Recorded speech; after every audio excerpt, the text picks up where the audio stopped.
新プロジェクトの推進の全貌ということで、どんな成果を出したいのかっていうところを起点に考える。果たしてそれが誰の幸せなのか、最低でも4時間ぐらいは聞いていくっていう形になりますね。システム開発のところの要件もちょっと細切れでやれるメリットっていうのはすごくあるなって思いますね。確かに。こんにちは。システム組み立てチャンネルの大滝と新森です。新森さん。はい。前編では Salesforce ERP を成功に導く機能要件だけでは失敗するっていう話をやってきましたが、はい、柳生さんはまだ業務設計の中身を知らないと、詳しく知りたいって前編でめっちゃ言ってましたよね。はい。ずっとそれしか言ってないです。早く教えてくれとしか言ってないです。なので、はい、この後編では新プロジェクトの推進の全貌ということで、僕資料準備したんですけど、はい、めっちゃ大変でした。なんか俯瞰してみる感じ。自社のプロジェクトの推進の方法でやるのってなんか恥ずかしさが残ってて、自己分析ってなんかしづらくないですか？確かにそうですね。でもなんか前編の学びとしては、フェーズを分けて、ある意味予算レーンとか財布の出所を分けるとかって話があったし、その中で第一フェーズとしてその先にある程度の答えを知れるというか、ビジネスインパクトを知れるっていうのはすごく興味を持ったんですよね。中身にあった、じゃあ本当にその業務設計を変えるとか、定義を見直すとか、そこについてなんかちょっと具体的にめちゃくちゃ聞きたいなって思ったんで、それをさっさと教えてほしいです。気になって仕方ない。じ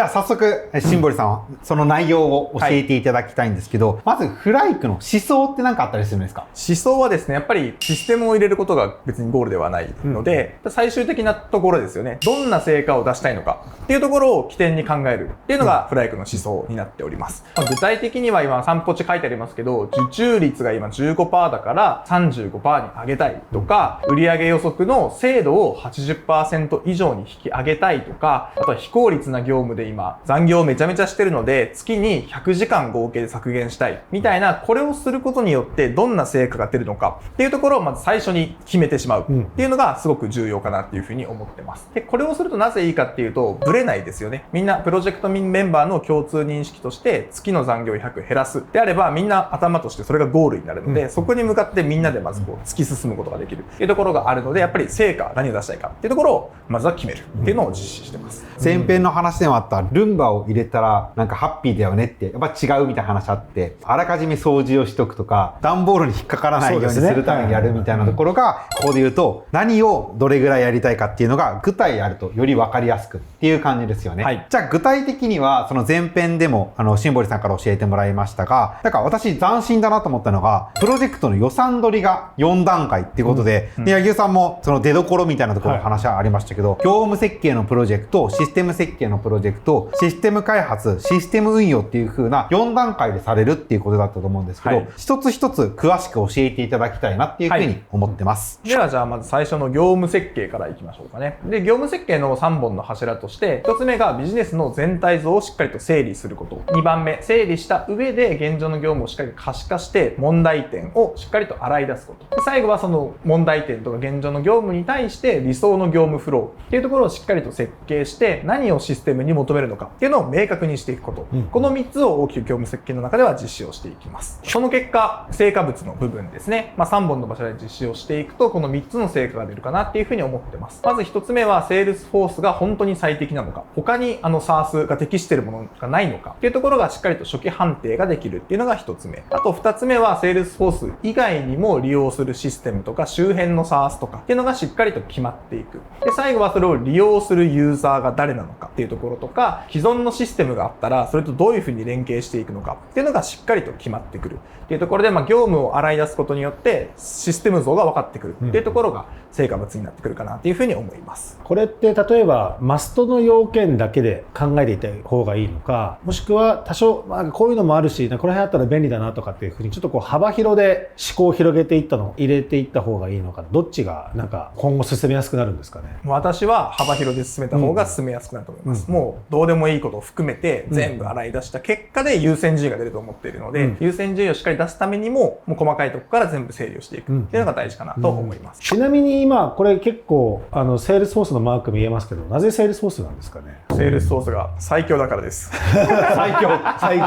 まあちょっと冗談は置いといて、プロセスとデータを一気通貫で管理するためのツールって何がいいんだっけっていう観点だとやっぱりセールスフォースがすごく私はいいなっていうふうに思ってます。まあ、具体的にはこれがいろんな得意なシステムありますよね。チャットだったらスラックとか、会計だったらフリーとかマネーフォワードとかいろいろあると思いますけど、結果一つの組織で今回全体の ERP っていうところを考えているので、やっぱりそこのいろんなツール使ってしまってると、二重入力、同じ入力、同じ内容をいろんな部署で入力してるっていうのが起きてしまうので、そこをやっぱり一つのツールの中でやっていけるよねっていう観点とか、まあ同じこの部門間の隙間みたいなところっていうのも一つのシステムでシームレスにやっていけばなくなっていくよねとか、あとはまあ API がすごく豊富に開放されているので、リアルタイムにいろんなデータを分析することができるので、まあ、経営判断とか、それこそ業務のスピードも上がるかなっていうふうに思っていて、セールスフォースをすごくお勧めしております。これ業務設計をする時の中身っていうのがビジネスモデルの再定義とか、今後のビジネスの展開であったりとか、現状業務フローとかだと思うんですけど、なんかセールスフォースありきになっちゃうんですか？いえ、ありきではないですよ。まあ、どのタイミングでセールスフォースがいいとかって判断されるんですかね？でいくとこの一番の業務設計が終わったタイミングでドカンと出す、7ヶ月目、8ヶ月目ぐらいの時、確かに一番の下に書いてますもんね。ツールのまあ仮確定で、セールスフォースがまあ最適かどうかみたいなところを、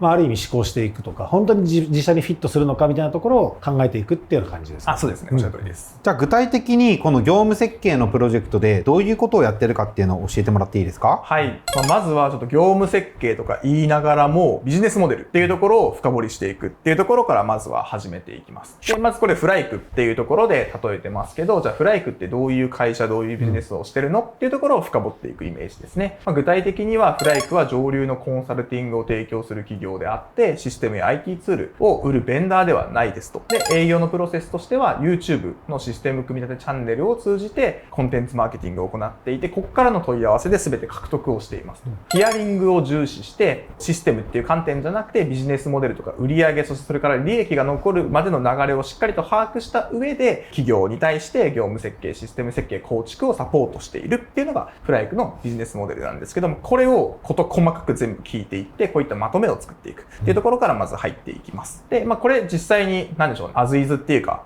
フライクの今の姿ですよね。なのでこれをじゃあ理解した上で次はじゃあ先ほどあったどうなりたいのっていうところをしっかりと紐解いていきます。でこれフライクの左側がアズイズで右側が 2B なんですけど、今2025年では10名っていう体制ですけど、弊社代表の大滝としては2030年に33名の組織にしたいっていうふうに言っているので、じゃあこれって結構システムにつながってきたりとか、今10人だから回せてる業務だけど33人になった時に無理だよねっていうところが分かってくるので、こういったことも頭に入れながら業務を整理していくっていう観点ですね。今従業員の話をしましたけど、次売上っていう観点ですね。売上は今現在2億ですけど、これを5年後には10億に伸ばしていきたいっていうところの思いがあられるということなので、あられる思いがあられるっていうあられるみたいです。じゃあ10億を目指した時にどの規模のシステムがいるのかとか、どういう機能がいるのかっていうのは結構紐づいてきますよね。じゃあそれを実現するために解決すべき課題っていうところでいくと、左が組織面、右がシステム面っていうふうに書いてますけど、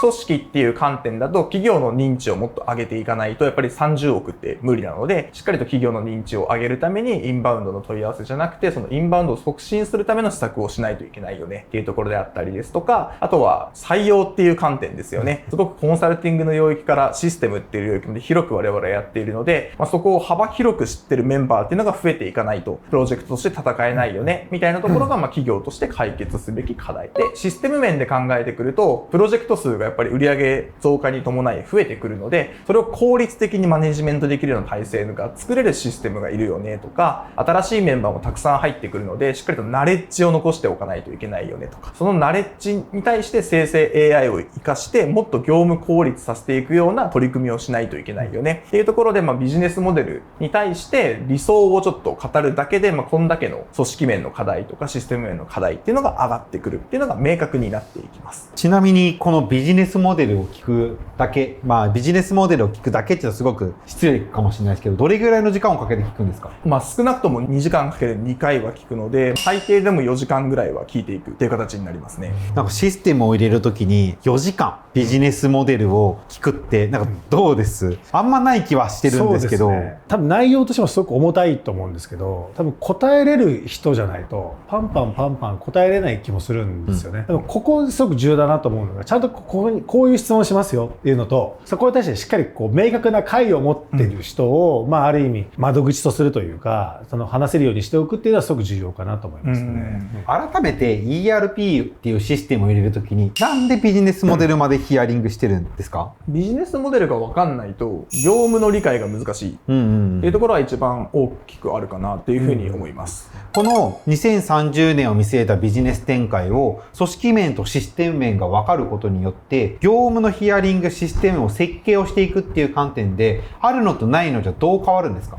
ないと何をしていいかわからないので、何が課題かも組織としての課題もわかんないですし、システムとしての課題もわかんないので、なんかどこを目指すのかっていうのがみんながわかんなくなっちゃう。単純に業務を聞いて、理想こうだよねって話したところで、じゃあ理想やったらどうなるのっていうところと紐づかないっていう観点があるかなと思います。ですかね、目の前の課題だけ、顕在しているところだけを解決しがちなシステムに提案にどうしてもなっちゃうから、その潜在しているところを顕在から落とし込んだ潜在ではなく、将来のことまでヒアリング、将来のビジネスが分かった段階で、こういうことがしたいんだったらこういうことも発生するんじゃないみたいなのも聞いていくためのビジネスモデルのヒアリングっていう感じですかね。はい、それもあると思います。今はやってない業務だけど、将来はこうなるからそこまで対応しておこうねっていうところもあったりしますね。フライク社ではこのビジネスモデルのヒアリングを4時間かけてシステムで今後作っていくためにもヒアリングするらしいんですけど、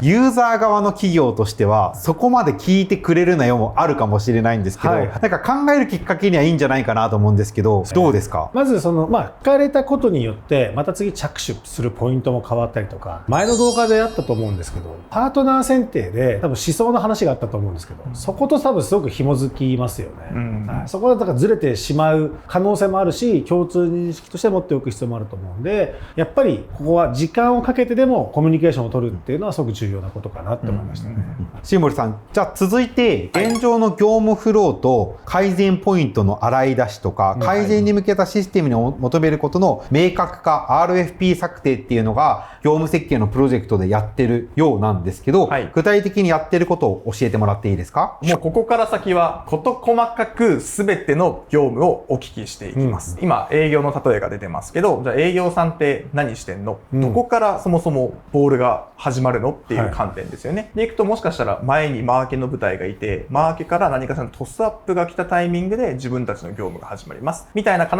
ずその部署と部署の隙間っていうところがあると思うので、そこを埋めながら、じゃあトスアップが来たら問い合わせだと思うけどどう対応していくのみたいなところを全部事細かく分析していきます。こんなにあるんですね。めちゃめちゃありますね。でこれすごく簡単にまとめられてますけど、実際1回2時間のヒアリングをすると多分資料が2、30枚出てくるぐらい2時間の中でお聞きしていきます。結構気持ち悪いと思います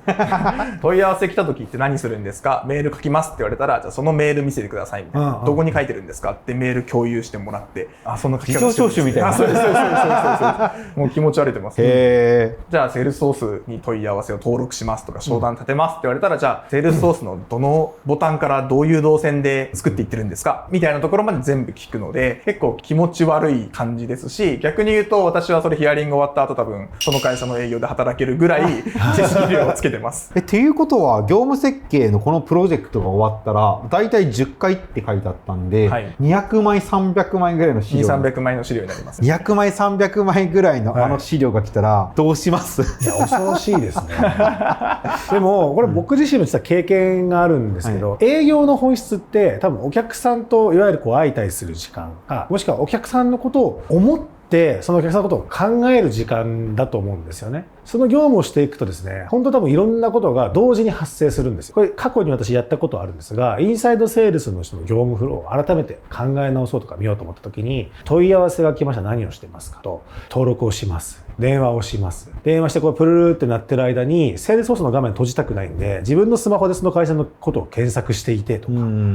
ていうふうに、これだけでも電話を取る、パソコン入力する、スマホで調べる、もう上何本あんのみたいなってあるんですけど、実はこの目線一個一個個とかクリック1回1回でもう全然やっぱり成果って変わってくるんですよね。でそこの解像度がないままなんか電話すりゃいいじゃんとか商談すりゃいいじゃんとかさっき言った通りメールすりゃいいじゃんっていうのはすごく端的すぎるというか、簡単すぎる業務フローなのかなと思っていて、やっぱそこ紐解いていくのがすごく重要だなと思いましたね。これまとめなので、その300枚ぐらいの資料の多分30ページぐらいしかこの図はなくて、他はもう全部細かい業務の概要が書いてあるようなものっていうのを作っていきますね。じゃあこの業務設計のプロジェクトで2、300枚ぐらいの業務設計資料ができました。でもその時にはツールを意識してないわけですよね。はい、じゃあそれが終わった後、セールスソースが最適かどうかの判断をしますっていうのは、誰がどういうふうな状態で判断、材料がね、僕らの手元には分かんないので、ユーザー側の意識としては、はい、なんかどういう風な状態で判断がされるんですか？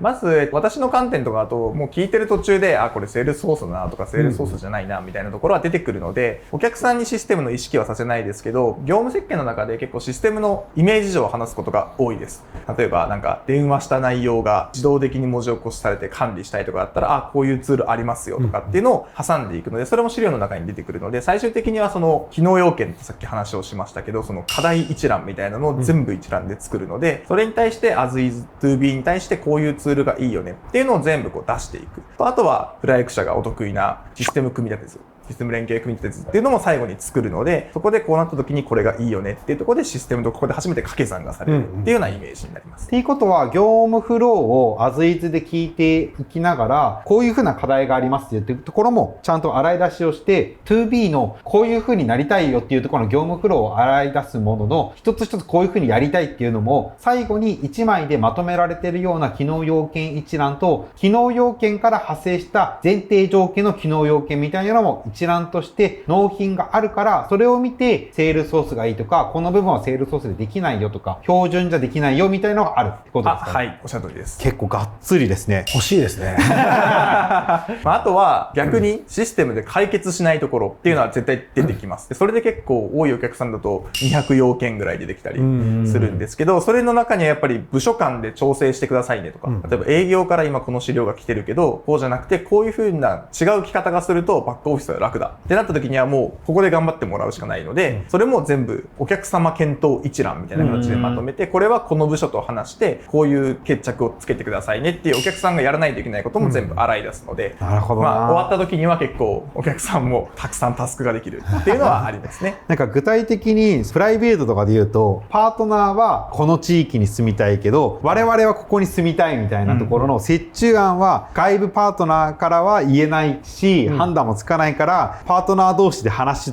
をしといてみたいなのを一覧でくれるから、そうです、そうです。それをなんか優先順位をつけてみたいな依頼がユーザー側に行くみたいなイメージですかね。そうです。具体でいくと、例えば今スタンプラリーしてますと、見積もりの承認ですね。だけど理想はこれをデジタルにしたいよねと。ただ会社的に法務的に電子印 OK なんだっけっていうのは我々判断できないので、ちゃんと法務の方に確認して OK かを確認してくださいねっていう1タスクがブワーッとできるイメージですね。そうなると6ヶ月から8ヶ月なんか納得できますね。そうですね。なんか結果的にそれって自分たちの業務とかツールをなんかある程度俯瞰できるような状態でもあるし、そこに出すある意味アドバイス的な意味合いもあると思うんで、すごく多分なんか有益な情報としてなんか網羅的にまとまってる感じはしますよね。続いてシステム設計のプロジェクトのところに移っていきたいんですけど、システム設計プロジェクトのところだったらなんかより具体的な内容ですよね。データ構造、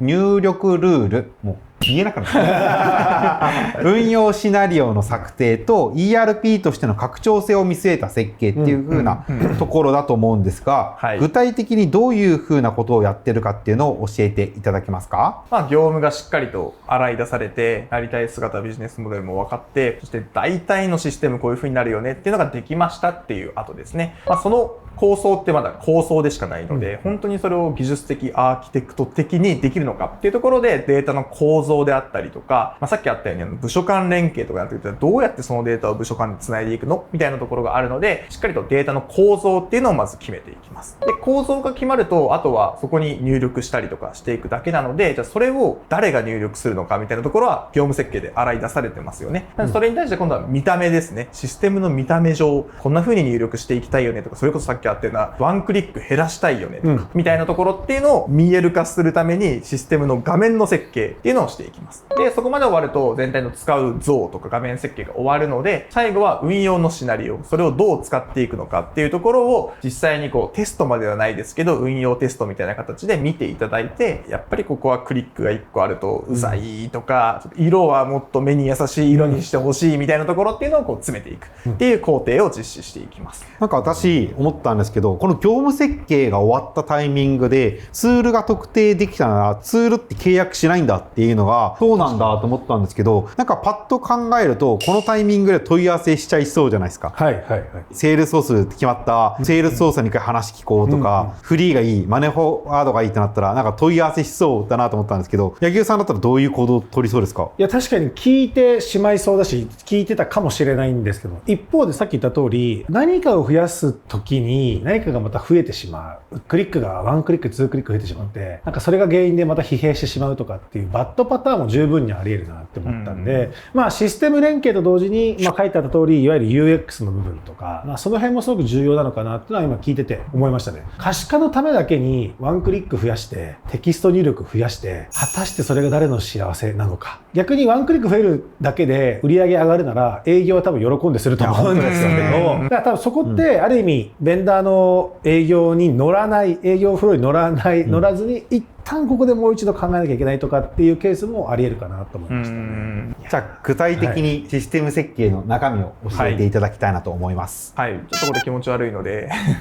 省略しながらいきますけど、これ実際フライクのセールスソースの構成の一部ですね。一部なんですね。一部だけを出してます。まあそれだけでもこんだけオブジェクトがあって、こことここがつながってるとかっていうのが分かるような形で、まあ全体のマップじゃないですけどっていうのをまず大きく設計をしていくっていうところから始めていきます。柳生さん一部らしいんですけど目が疲れますねあとはまあこのデータとこのデータが連携されているとかっていうのもこう外部ツールとつなぐイメージ像みたいなところはこれで見れたりしますね。パッと一覧であると分かりやすいですよね。そうですね。なんか後から入ってきたアドミンにとってこの資料いいなと思うんですけど、なんかこの資料がある環境とない環境だったら人の面でいうとその採用とか定着な面でいうとあった方が良さそうじゃないですか。あるべきですよね。今私これパッと見て目疲れるなって言いましたけど、多分これってシンプルに項目がたくさんあるとかいろんなデータが流れてるって話だと思うんですけど、じゃあこれがいわゆるアーキテクトとして存在しているだけでもやっぱり認識全然違いますし、実際じゃあこの中で人間が手入力するところってどこなんだろうとかって見ていくと、逆にこれを見ることによって安心材料にもなるかなって思いました。ここだけ更新しておけばあとはこう自動で流れていくぞとか、これがすごく重要かなって思いましたね。あとはまあちょっと細かいところですけど、さっき UI、UX みたいな話がありましたけど、やっぱ使うシステムってテンション上がらないと良くないので、もうログイン画面とかにじゃあ自社のロゴ置きますかとか、御社のブランドカラー何色ですかとかっていうのを決めながらこういったブランドの定義とかをしていったりですとか、次はまあ実際の画面ですよね。先ほどの全体の気持ち悪い像があったと思うんですけど、そこに今いろんな箱がありましたと。その1個の箱に対してこの箱にはどんな項目がいるんだっけとか、どういう内容を入力したいんだっけとか、ここは入力する、ここは入力しない、ここは自動で入ってくるみたいなのを全部この画面設計っていう形で設計をしていったりですとか、あとはまあ日本なのでどうしても見積もり書とか、まあ PDF 結構ありますよね。そういった業務で使うような PDF っていうのも使うのであれば、どういうレイアウトでどういう項目をどうマッピングしてみたいなところをこう決めていったりですとか、あとはこれ自動化関係ですね。人が全部することではないので、ボタンを押した時に自動的にビリビリビリビリビリビリビリこうなるみたいなっていうのをこう全部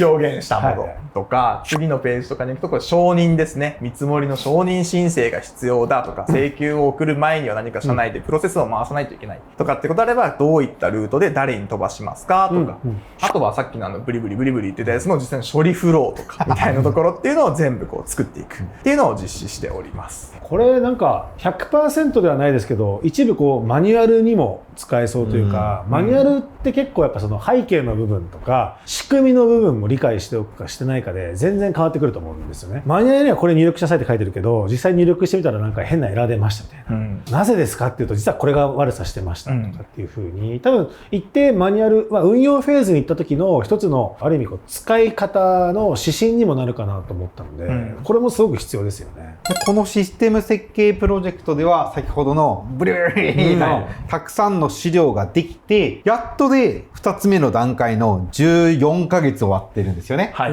1年ぐらいかけたんですよね。で、ここではまだ何もシステムがないと。はい。じゃあそこからシステム開発をしていくっていう風になると思うんですけど、ここからのシステム開発はやっぱ時間かかるんですか？意外とかからなかったりとか、あ、そうなんですね。めちゃめちゃかかったりとかしていきます。やっぱり業務設計、システム設計って、その業務の複雑さによって変わってくるんですけど、その業務が元々はめちゃめちゃ複雑だったので、すごく6ヶ月くらいかかりましたと。でも、設計した結果、キュッてなって、機能ってこんだけしかいらないじゃん、とかってなってくると、開発はあまりしなくてよいので、それこそ3ヶ月で終わったりとか。逆にもう、その業務にシステムを合わせに行って、すべての業務をシステムでできるようにするとかやっていくと、システムのボリュームも上がってくるので、長くなったりはしますけど、ここは結構、幅があるっていうか変わってくるところではありますね。あともう一個はこの2番が終わったタイミングでお見積書をお出しします。全部機能ごとに出すので取引先管理機能いくら、管理機能いくらみたいな形で出すのでそこで取捨選択が入ることが結構多いです。あくまで要件定義の時に優先順位決めてるもののさらにそれを機能ベースでもっと具体的になった時にやっぱりこれいらないよねとかこれはいるよねっていうのをこう組み合わせていただいてこれでいこうって決まってからシステム開発をしていくのでここまでに時間をかけてない企業さんって結構エイヤーで見積もりドンって出したりとかしますけど、我々が出す見積もりは本当にもうすごく正確でお互いにフェアな状態でお出しができるので、そこにもすごくメリットはあるんじゃないかなっていうふうに思います。いやこれすごくいいですね。1番と2番で多分業務フローの設計もしていてシステム連携の話もしているじゃないですか。つまりどの業務にスコープを当てるのかとその業務をどういうふうに変えるのかっていうのが見えているので多分ここでおそらく本当に多分かかってる工数とか労力がどうなるっていうよりなんか具体的な多分 ROI が見やすくなると思うんですよね。でそこに対してさらに機能ごとに見積もりがあるのでなんかより投資対効果が見やすくなったりとか、予算フェーズとか予算例を変えるっていう話がアドバイスとしてあったんですけどもそこにすごくフィットするなって思いましたね。業務改善の結果この業務1時間しか縮まらないですただシステムは100万かかりますだったら多分これ投資する意味がないのでじゃあこれやめようみたいな形でそれの選択もすごくしやすいんじゃないかなって思いますね。これがあるからこそ投資対効果とか変化とかが見えてくるっていうここがすごく重要だなって思いましたね。